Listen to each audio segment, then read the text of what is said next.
Assalamualaikum warahmatullahi wabarakatuh. Saya Anissa, NIM 0307 203091. Di sini saya sebagai pemateri pertama, saya akan membacakan materi saya yang berjudul Pendidikan dan Mobilitas Sosial. Nah, pengertian pendidikan dan mobilitas sosial yaitu terdiri dari bahasa Yunani yang artinya pedagoge yang berarti bimbingan yang diberikan kepada anak. Istilah ini kemudian diterjemahkan ke dalam bahasa Inggris dengan education yang berarti pengembangan dan bimbingan. Istilah pendidikan dalam Islam disebut tarbiyah yang diterjemahkan dengan pendidikan. Sedangkan menurut terminologi terdapat berbagai definisi pendidikan oleh ahli, diantaranya sebagaimana yang dikemukakan oleh Ahmad D. Marimba, memberikan pengertian pendidikan dengan bimbingan atau pimpinan secara sadar oleh pendidik terhadap peserta didik menuju terbentuknya pribadi yang utama. Pendidikan dapat juga diartikan sebagai kegiatan seorang dalam bimbingan dan pemimpin anak menuju ke pertumbuhan dan perkembangan secara optimal agar dapat berdiri sendiri dan bertanggung jawab. Nah, adapun pengertian mobilitas sosial. Dalam tiap masyarakat modern terdapat mobilitas sosial atau perpindahan golongan yang cukup banyak. Orang naik atau turun statusnya dalam berbagai sistem, status dalam masyarakat itu yang didasarkan atau golongan sosial, kekayaan jabatan, kekayaan dan sebagainya, perpindahan orang dari golongan sosial yang lain. Yang lebih tinggi atau lebih rendah disebut mobilitas sosial vertikal. Nah, mobilitas sosial ini berarti bahwa individu itu memasuki lingkungan sosial yang berbeda dengan sebelumnya. Sedangkan menurut Haditono, mobilitas sosial adalah perpindahan seseorang atau sekelompok orang dari kedudukan suatu kedudukan lain. Kedudukan dapat berarti situasi tempat, dapat pula berarti status. Nah, adapun menurut Suarjono Suikanto, mobilitas sosial adalah suatu gerak dalam struktur sosial, yaitu pola-pola tertentu yang mengatur organisasi suatu kelompok sosial. Nah, menurut Kim Balyong dan Raymond W. Max, mobilitas sosial adalah suatu mobilitas dalam struktur sosial, yaitu pola-pola tertentu yang mengatur organisasi suatu kelompok sosial. Nah, sedangkan menurut William Korblum, mobilitas sosial adalah perpindahan individu-individu, keluarga ke keluarga, dan kelompok sosial dan suatu lampias ke lapisan sosial lainnya. Nah, menurut H. Edward Ransford, mobilitas sosial adalah berpindah ke atas atau ke bawah dalam lingkungan sosial hierarki. Nah, menurut Robert M. Z. Lawang, mobilitas sosial adalah perpindahan posisi dari lapisan yang satu ke lapisan yang lain atau dari satu dimensi ke dimensi yang lainnya. Nah, menurut Horton dan Hunt, mobilitas sosial adalah suatu gerak perpindahan dari suatu kelas sosial ke kelas sosial lainnya. Jadi, dapat disimpulkan bahwa mobilitas sosial adalah perpindahan posisi seseorang atau kelompok dari lapisan atau sastra sosial yang satu ke lapisan yang lain. Mobilitas berasal dari bahasa Latin, yaitu mobilis, yang berarti mudah, dipindahkan dari satu tempat ke tempat lain. Dalam bahasa Indonesia dapat diartikan dengan gerak atau perpindahan. Mobilitas sosial merupakan suatu konsep dinamika sosial yang secara harfiah seringkali diartikan sebagai suatu gerakan yang terjadi akibat perpindahan atau perubahan posisi sosial seseorang atau sekelompok orang pada saat yang berbeda. Nah, sedangkan faktor-faktor pendorong mobilitas sosial yaitu yang pertama, sosial, setiap manusia secara hierarki berhak untuk memilih atau mengubah status sosial yang mereka terima sejak lahir. Tetapi hal ini sangat tergantung pada sistem stratifikasi sosial yang terdapat dalam masyarakat. Pada sistem pelampiasan yang terbuka, individu memiliki peluang besar untuk melakukan mobilitas antar kelas, sedangkan pada sistem tertutup, mobilitas sosial individu tetap dapat terjadi meskipun sangat terbatas dan berjalan lambat. Pada sistem pelampiasan tertutup, status yang ada dipaksakan oleh keadaan untuk diterima. Nah, meskipun terjadi perubahan, berjalan dalam waktu yang lama setelah melewati beberapa iterasi. Nah, adapun yang kedua, keadaan ekonomi. Terdapat perbedaan latar belakang ekonomi keluarga dari setiap individu, tetapi masing-masing individu pasti berusaha untuk memperbaiki dan meningkatkan keadaan ekonominya menjadi lebih baik dari semula. Jadi, mobilitas sosial disebabkan oleh suatu sikap yang tidak menerima keadaan ekonomi yang sudah dimiliki sebelumnya. Nah, adapun yang ketiga, situasi politik. Situasi politik dalam suatu masyarakat sangat dipengaruhi aspek-aspek lain sehingga perubahan dan kebijakan politik akan memberikan peluang untuk melakukan mobilitas vertikal maupun horizontal. Nah, pertumbuhan penduduk yang tidak diimbangi dengan penyediaan atau pengembangan kebutuhan dapat menjadikan beban. Hal ini mudah dimengerti karena sejumlah kebutuhan harus dibagi-bagi untuk memenuhi kebutuhan penduduk yang semakin banyak jumlahnya, sehingga tingkat kesejahteraannya berkurang, bahkan mengarah pada kemiskinan. Baiklah, sekian materi dari saya lanjutkan kepada pemateri kedua. Assalamualaikum warahmatullahi wabarakatuh.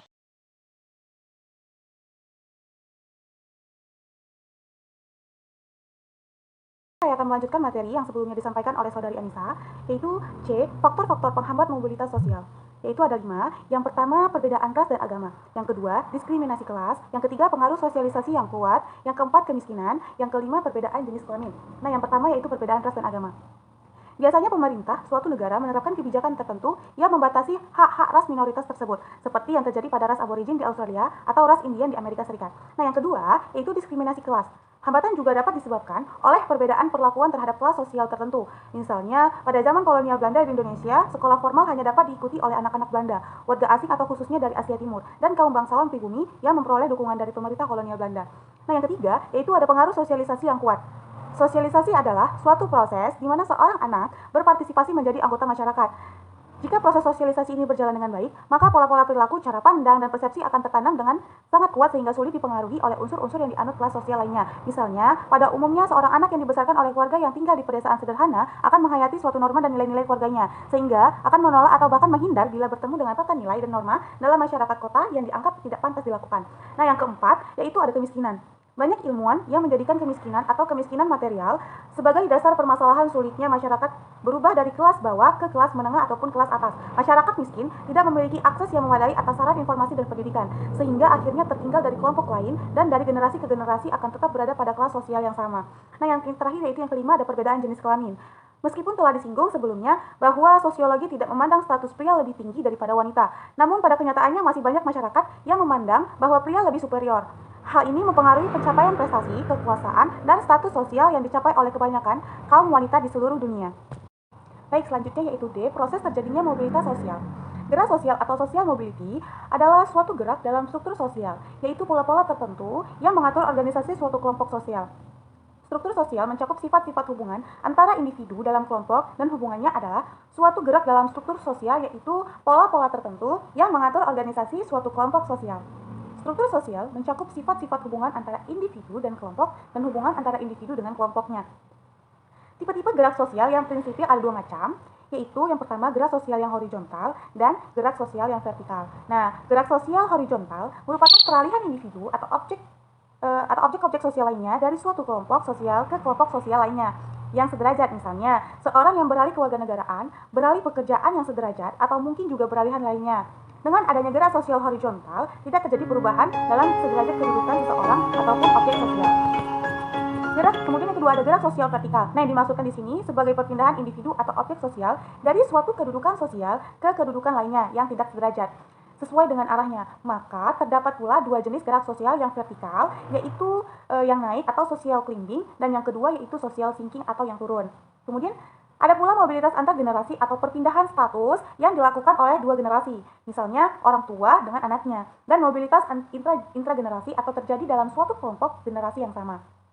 Selanjutnya, ada pun cara melakukan mobilitas di antaranya yaitu salah satunya yang pertama, perubahan standar hidup melalui perkawinan. Nah, perpindahan tempat tinggal dari tempat tinggal yang lama ke tempat tinggal yang baru, mengubah nama yang menunjukkan posisi sosial yang lebih tinggi. Nah, yang kedua yaitu perubahan tingkah laku manusia. Perubahan tingkah laku manusia memerlukan kedudukan dan peranan di dalam masyarakat. Dalam hal ini tidak selalu sama dalam hal pemenuhannya. Maka, tidak dapat dihindarkan bahwa masyarakat harus menyediakan beberapa macam sistem pembalasan jasa sebagai pendorong agar individu mau melaksanakan kewajiban-kewajibannya yang sesuai dengan posisinya dalam masyarakat. Dengan demikian, mau tidak mau, maka harus ada pelapisan masyarakat dan mobilitas sosial, karena gejala tersebut sekaligus memecahkan masalah yang dihadapi masyarakat, yaitu penempatan individu dalam tempat-tempat yang tersedia dalam struktur sosial dan mendorongnya agar melaksanakan kewajiban yang sesuai dengan kedudukan dan peranannya.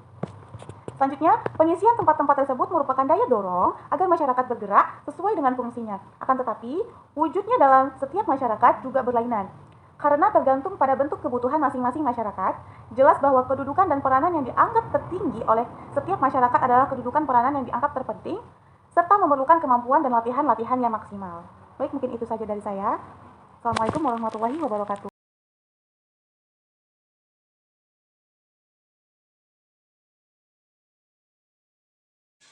Baiklah, di sini saya akan menjelaskan materi berikutnya mengenai F, dampak mobilitas sosial.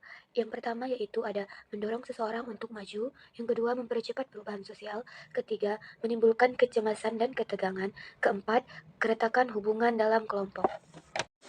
G. Hubungan pendidikan dengan mobilitas sosial. Dikemukakan oleh Robert J. Burgers bahwa sistem pendidikanlah yang menjadi mekanisme mobilitas sosial. Pendapat Ivan Reid menyatakan bahwa pendidikan memainkan peranan penting dalam mobilitas sosial sekalipun tidak tertuju pada penempatan pekerjaan tertentu. Berkaitan dengan peranan pendidikan dalam mobilitas sosial, kita mengetahui bahwa kualifikasi pendidikan harus dihubungkan secara langsung dengan jenis pekerjaan. Ada beberapa hal dalam melihat hubungan antara pendidikan dengan mobilitas sosial, yaitu pertama, kesempatan pendidikan yang banyak ditentukan oleh faktor-faktor tertentu antara lain kedudukan atau status sosial masyarakat. Kalangan masyarakat bawah menginginkan terjadinya perubahan atau mobilitas sosial melalui pendidikan. Selain itu juga, untuk mendapatkan pekerjaan, kualifikasi pendidikan ada hubungannya dengan jenis pekerjaan. Akan tetapi, tidak semua orang yang berkualifikasi tinggi dalam pendidikan mendapatkan pekerjaan yang cocok dengan pekerjaannya. Secara singkat, hubungan pendidikan dengan mobilitas sosial dipengaruhi kesempatan memperoleh pekerjaan sesuai dengan kualifikasi pendidikannya, sehingga apabila ingin mobilitas sosial semakin naik, maka kesempatan memperoleh pendidikan semakin baik, dan hasil pendidikan sesuai dengan kebutuhan lapangan pekerjaan.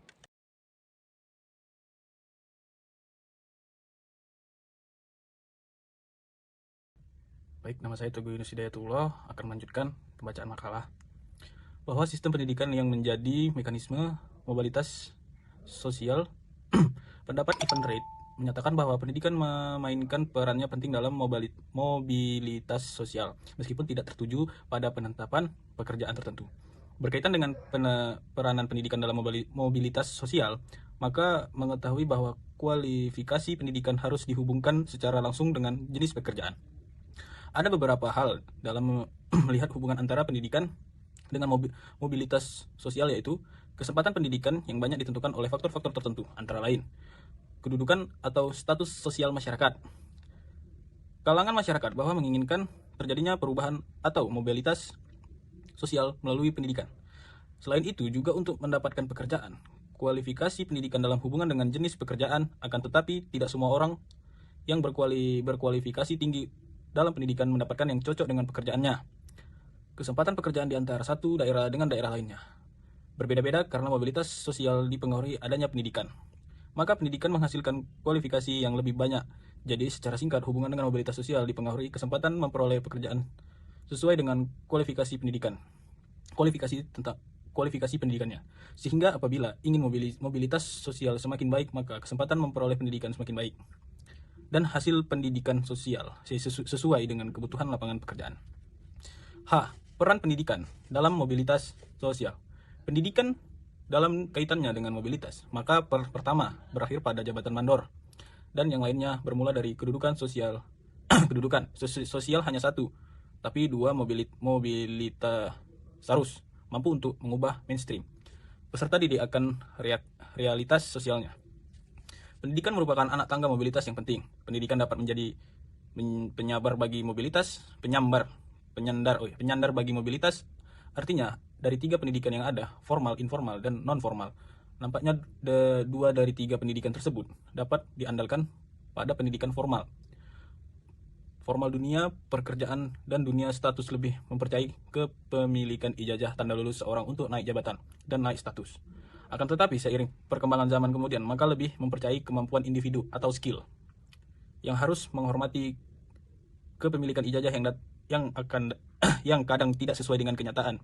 Inilah yang akhirnya memberikan peluang bagi tumbuhnya pendidikan non-formal yang lebih bisa memberikan keterampilan praktis bagi kebutuhan dunia kerja, yang tentunya memiliki pengaruh bagi seseorang. Oke, baik, terima kasih.